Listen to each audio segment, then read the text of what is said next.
We're gonna zest the lemon and we're gonna get the juice out of it. We got our nice lemon juicer. This is gonna be a pretty simple step, but we're gonna set the zest aside. I got a special little method we're gonna do for that. Here, stick around. We just want to take this first initial layer of skin off, not the whole thing. So just get that nice bright yellow bit. All right, this is pretty zest up here. You can keep going, but you don't have to.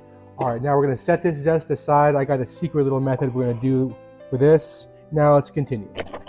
All right, get that whipped cream nice and shook up. Sometimes there's a little milk fat float to the surface, but give it a little shake, it'll all blend together again. So we're gonna do 1 cup. 1 cup in there, and we're gonna whip this up and make a mousse. And then we're gonna do the mascarpone. And we've had this out for like half an hour, maybe 45 minutes, nice and softened. This is great for cream cheese too. You can use this in place of cream cheese, it's a little sweeter. Great for tiramisu, If you've never tried this out, highly recommend you give it a try. It is fantastic. Get all this stuff out of here. Don't leave any behind.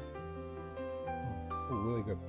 Nice and buttery. Nice and cheesy. It's a little bit like ricotta, but more velvety in my opinion. All right, now we got that. Let's get our lemon. We're gonna juice this lemon up. Like that. And we got our nice lemon juicer. We put the lemon in there, and then we'll put our egg. And check this guy out. You put the lemon right there in the little basket, and then you kind of squeeze the lemon. You give the lemon a nice little squeeze. There we go. Get all that juice up out of there. All right, perfect. Got our nice juice over here. Not exactly sure how much we have. It doesn't really matter. It says about 1/3 of a cup. It's a big boy lemon. Real big. All right, we got our nice mix over here. And when we add this lemon in here with the milk and the cheese, it's gonna be kind of like a buttermilk effect. It's gonna make it thicken up a little bit. That's okay. So we're gonna get our egg. Get the egg right here. There we go. All right, I'm gonna wash my hand. I got a little egg on it, and we're gonna come in here and whip this up. Do 1/2 teaspoon of almond extract. We use the lemon, and in Italian kind of cuisine, almond and lemon are best friends. They really complement each other. So we're gonna add just a little bit in there, about 1/2 teaspoon. If you don't like almond, just keep it out, no big deal. But yeah, highly recommend that. It's a great pairing. Really brings out the, some of the notes of the lemon, and the lemon complements the almond beautifully. And now we're gonna blend it up. All right, that's good. It's stiffened up quite a bit, so that's fine. We don't need to have like stiff peaks. We just want it to firm up a little bit, So now, like I said, we're gonna do that little secret trick with our lemon zest. We're gonna get a little bit of this cake batter up in there, and we're gonna muddle it. So we'll kind of release some of those essential oils that are trapped up in there. And get this nice cake thing here, and we're gonna mix in the cake lowly. Gonna get this baby open. And we don't need the whole thing in here. We just need a little bit to coat it up in there. A little bit more. All right, get this. Give it a little fold up in there. And this is this is an optional step, but highly recommend this one. It'll really release the lemon, draw out some of those really nice natural flavors that are kind of trapped. All right, yeah, you can use a nice rolling pin and just kind of muddle them, in there. Let that cake batter or the cake mix absorb some of that lemon goodness. Yeah, just give it a little pound here and there. You just want to draw out those flavors from the lemon zest that are trapped up in there. All right, now we're gonna slowly add in our cake mix.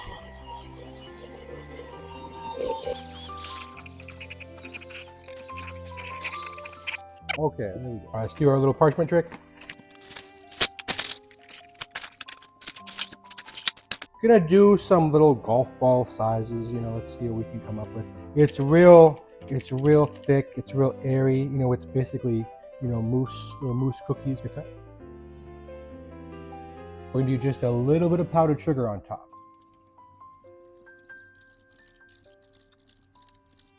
All right, now we're gonna pop these in the oven. Be right back.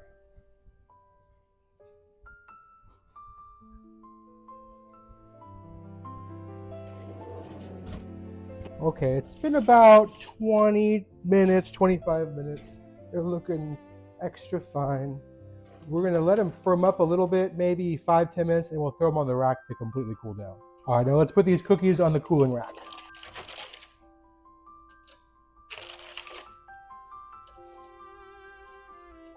All right, these babies are nice and cooled down. We helped them out a little bit with our fan over here. Yeah, it just takes about 10 minutes. But like, check these beautiful cookies out. Got that nice golden brown touch to them, and they smell fantastic. It smells like a lemon bar almost. It smells really, really good. It's nice and fluffy. It's decadent. The beautiful inside of that cookie. Oh yeah, it's almost like a sugar cookie. Oh yeah, check that out. Mmm. It's amazing. It's almost like a blend between a cake and a cookie, but it's super, super delicious. It's, very decadent. It's very moist from all that mascarpone. Definitely, this earns the title of mousse cookie. Definitely give this one a try, my friends. Thank you for watching. Make sure you subscribe for the next one. God bless, and check out some other ones.